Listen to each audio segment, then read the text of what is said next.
İstənilən ictimai prosesdə vətəndaşların təşkilatlanması açar rolunu oynayan məqamlardan biridir. Günümüz kontekstində təşkilatlanmadan danışanda təbii ki, ağlımıza gələn ilk anlayışlardan biri siyasi partiyadır. Siyasi partiya eyni dəyərlər sistemini bölüşən bir qrup fərdin yaratdığı bir qurumdur. Siyasi partiyanın ana məqsədi fəaliyyət göstərdiyi ərazidə mövcud olan siyasi institutların idarəsini ələ keçirməkdir, elektoral proses yolu ilə. Və mən bugün burada sizə bir neçə praktiki misallarda siyasi partiyaların günümüz dünyasında nə cür işlədiyi barədə bəhs edəcəyəm.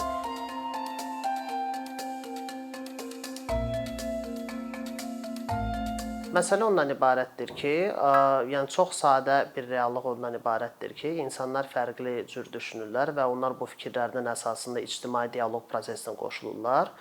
Və yaşadığımız dünyada əsasən qloballaşma prosesinin də təsiri ilə hal-hazırda siyasi partiyalar həm lokal, həm milli, həm də kontinental səviyyədə təşkilatlana bilmiş və bunun əsasında öz siyasi proqramlarını reallaşdıra bilmişdir. Siyasi partiyaların tədqiqatı, yəni comparative political science dediyimiz müqayisəli politologiyanın ana ən çox maraq cəlb edən istiqamətlərindən biridir. Bununla məşğul olan bir sıra alimlər olmuşdur. Məsəl üçün Maurice Duverger, Stein Rokkan, Kasmüdde və digərləri. Və mən hal-hazırda bu bir sıra praktiki misalları keçmək niyyətindəyəm. İlk başda mən danışmaq istərdim lokal və regional siyasi partiyalardan.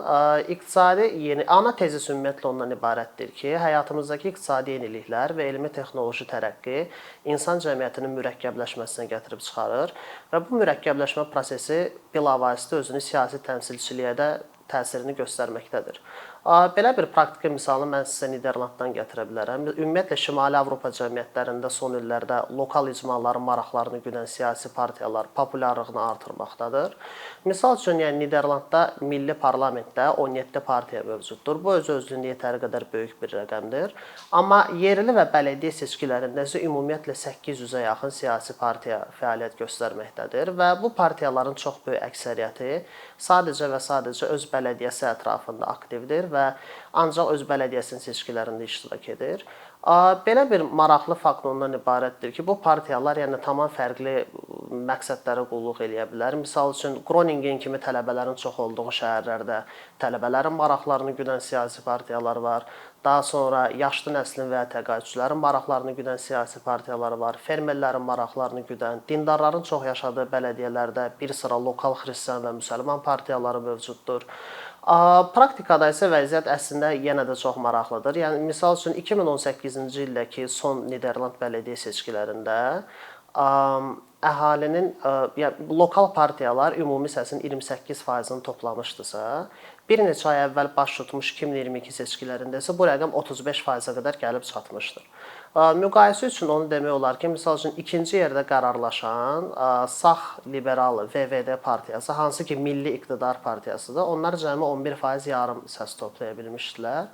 Bunun bir sıra açıqlamaları var. Ümumiyyətlə, sosial sorğular, ictimai sorğular onu göstərir ki, yəni, lokal partiyalara səs verənlərin 72%-i bu partiyaların onların maraqlarını və onların yaşadığı bələdiyyənin həqiqətən nəyə ehtiyac duyduğunu daha yaxşı, daha aydın şəkildə başa düşür.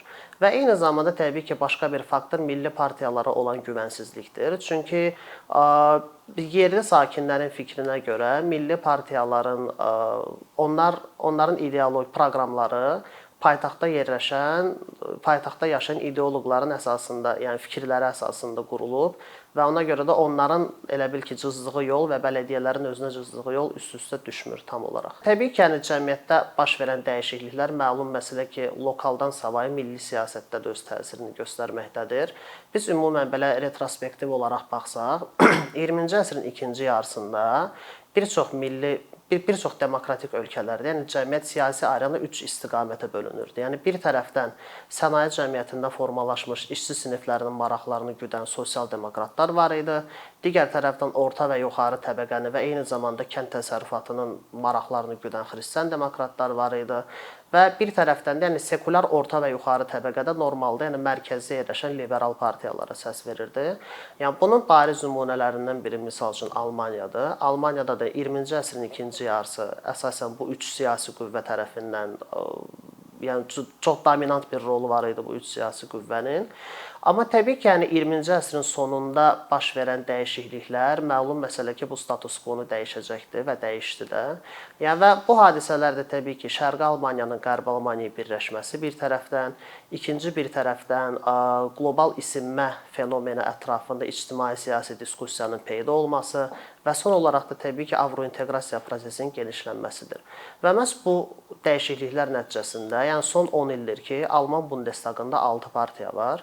Daha öncə adını çəkdiyim 3 partiyadan savayı yeni 3 qüvvə formalaşıb. Bunlardan ikisinin ana elektoratı keçmiş Şərqi Almaniyada formalaşıb. Biri sol tərəfdə Die Linke, digəri də sağ tərəfdə Almaniya üçün Alternativ partiyası və son olaraq da yəni get-gedə populyarlığı artan iqlim dostu gündəmi ilə Yaşıllar partiyası burada məskunlaşmışdır ki, hal-hazırda da, yəni hazırki Alman hökumətində yəni bu svetofor koalisiyası, işıqfor koalisiyası deyilən bir hökumət var. Bunlar yaşıllar, sosial demokratlar, qırmızılar və liberallar, sarılardır.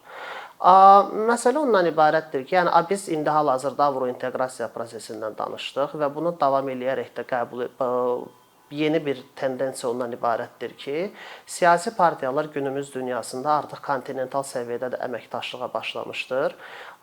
Biz bu haqda danışanda, yəni ağlımıza gələn ilk misal Avropa İttifaqının əsas qanunverici orqanı olan Avropa Parlamentidir.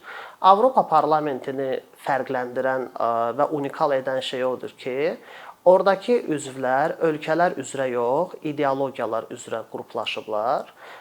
Belə ki, bütün qitə üzrə eyni ideologiyanı bölüşən partiyalar birləşib öz kontinental siyasi partiyalarını yaradıblar. Hal-hazırda Avropa Parlamentində 7 belə partiya var. Yəni soldan sağa getsək, bunlar Avropa Sol Partiyası, Yaşıllar Partiyası, Sosialistlər Partiyası, Liberal Demokratlar Alyansı, Xristian Demokratların ittifaqı olan Avropa Xalq Partiyası, daha mühafizəkar kəsimin toplaşdığı Mühafizəkarlar və Reformist Partiyası və son olaraq ultrasağ deyə adlandırılan avrointeqrasiya prosesinə skeptik yanaşanların Kimlik və Demokratiya partiyasında qeyd eləmək olar. Lakin məsələ o dərəcədə maraqlıdır ki, əslində. Yəni bu sadəcə kontinental səviyyədə belə qalmayıb. Yəni hal-hazırda dünyada Sosialist İnternasionalı, qlobal yaşıllar, Mərkəzi İnternasional kimi qurumlar yaranıb və bu qurumlar bu ideologiya üzrə bütün dünyada fəaliyyət göstərən siyasi qüvvələri öz çətiri altında yığmışdır. Bunları sizə danışmağımın ana səbəbi Avropa qitəsinin misalında ümumiyyətlə siyasi qərar vermənin çoxşaxəli bir proses olduğunu vurğulamaqdır. Bizdə postsovet diskursunda oturuşan inanclardan biri ondan ibarətdir ki, ümumiyyətlə Şimali Amerikada, Avropada və ümumiyyətlə dünyanın hər hansısa başqa bir regionunda cəmiyyətin əksəriyyəti, fikir liderləri, establishment, ümumən yəni bunlar müəyyən bir gündəmin ətrafında həmrəydilər. Lakin reallıq onu göstərir ki, bu heç də belə deyil. Bir digər tərəfdən biz ümumiyyətlə Qərb, Yaxın Şərq, Latın Amerikası və bu tip regionları vahid bir anlayış kimi qəbul edirik. Mənim fikrimcə bu yanaşma kontrproduktivdir və baş verən proseslərin bütün müxtəlifliyini qavramamızda problemlər yaradır. Normalda belə bir kontrargument gətirilir ki, bəs daxili siyasətdə fərqlilik olsa belə, xarici siyasətdə yekdillik nümayiş olunur. Lakin praktikada bu da özünü belə göstərmir. Çünki xarici siyasətin konturlarını daxili siyasətdə qoyulmuş prioritetlər müəyyən edir. Və burada biz çox yeni bir misal olaraq gətirə bilərik ki, misal üçün Almaniyanın Ukraynaya hərbi yardım göndərməsi prosesinin ləngiməsi. Yəni partiyalar üçün müəyyən bir razılığa gəlinə bilmir və bu da məlum məsələ xarici siyasətdə bu qərarın gecikməsinə gətirib çıxarır. Yəni son olaraq başa düşmək lazımdır ki, cəmiyyətə, dövlətə, mədəniyyətə, iqtisadiyyata və beynəlxalq münasibətlərə fərqli baxışlar mövcuddur və bu baxışların ətrafında institutlaşmış saysız hesabsız qruplar var. Və ən əsası dərk etmək lazımdır ki, insan cəmiyyəti, həyat və fəaliyyəti mürəkkəbləşdikcə bu institutlaşmış qrupların sayı da artmağa davam edəcəkdir.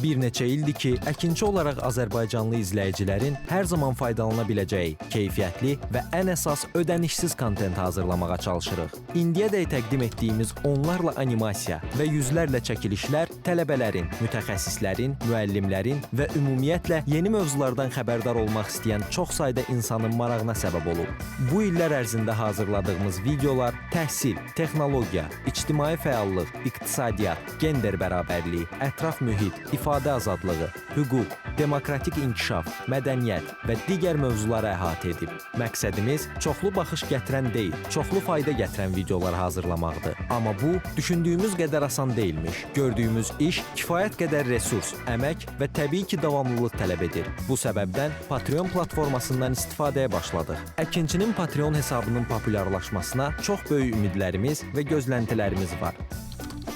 Bəziləriniz Patreon haqda ilk dəfə eşidirsiniz. Əslində, çox sadə izahı olan bir platformadır. Təsəvvür edin ki, siz rəssam və ya musiqiçisiniz. Sosial şəbəkələrdə sizi izləyən, işinizi bəyənən çox sayda insan var. Patreon platforması sizə imkan verir ki, izləyicilərinizin könüllü aylıq ödənişləri sayəsində işinizi davam etdirəsiniz. Sərgi, konsert zallarından asılı qalmayasınız. Amma bu, təkcə rəssam və musiqiçilərə aid deyil. Məsələn, əkinçiyə bənzər fəaliyyətlə məşğul olan bəzi layihələrin 10 minlərlə patronu var. Biz də düşündük ki, nə üçün əkinçinin Patreon hesabı olmasın? Sizin dəstəyiniz sayəsində biz daha çox və daha keyfiyyətli kontent yaratmağa davam edə biləcəyik. Amma bu dəstək yalnız maddi dəstək deyil. Dəstəkçilərimizin sayının artması gördüyümüz işlərin faydalı olduğuna dair əminlik verir.